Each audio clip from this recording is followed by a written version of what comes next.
Magluto po tayo ng ginisang ampalaya. Breakfast po. Breakfast namin.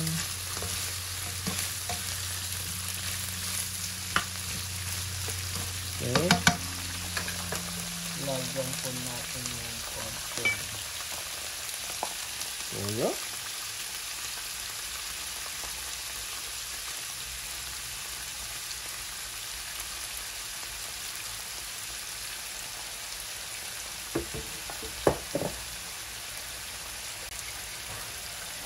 Konting apple cider vinegar.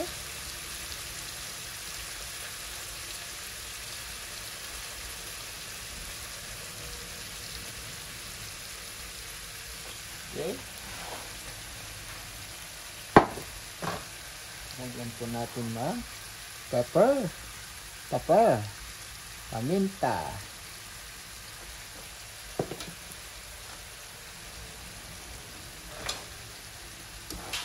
Stir lang po natin. Medyo taasan natin ang apoy kasi cook lang ito. Mabilis lang ang pagluto. Okay, takpan lang natin sandali.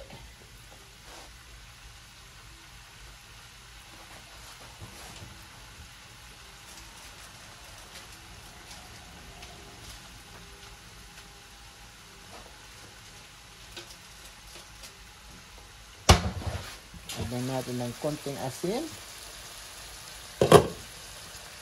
I-mix natin.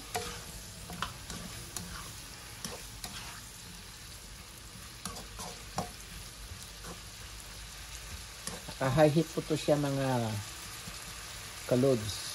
Para madali lang siyang lutuin. Lagyan natin siya ng 2 itlog.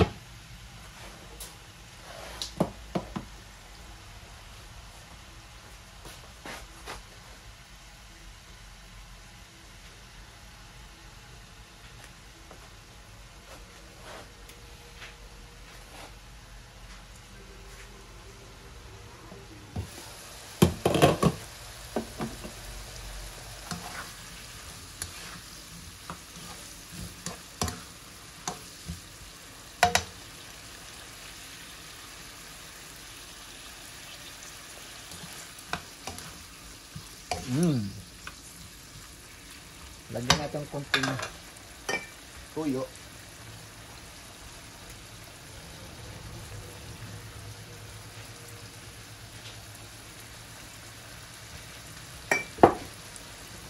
Cover natin ulit. Mga high heat natin. 1 minute.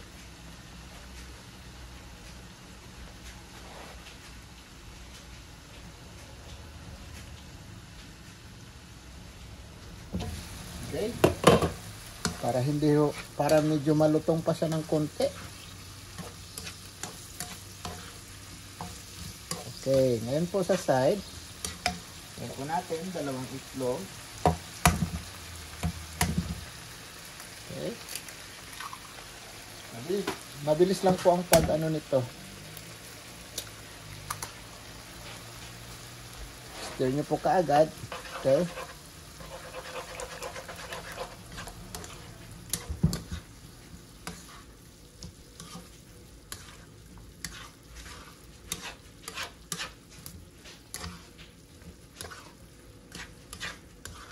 Di ko po ini-scramble yung egg. Dito ko na po niluluto sa palayok. Okay. Anuhin lang po natin ng sandali. Lagyan ulit natin ng paminta para mabango.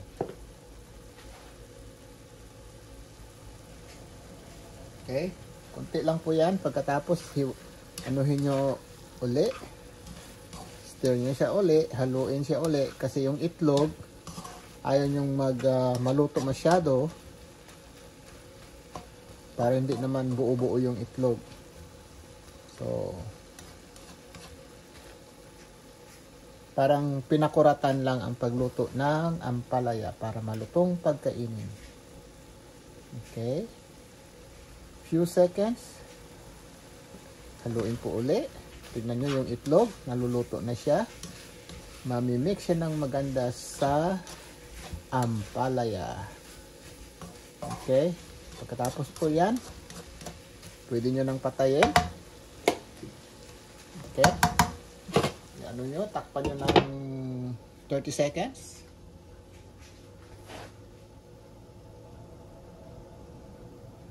Yan po.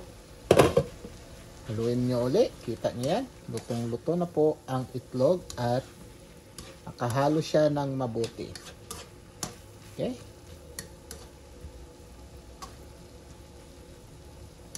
Yan po. Luto na po ang ginisang ampalaya na may itlog.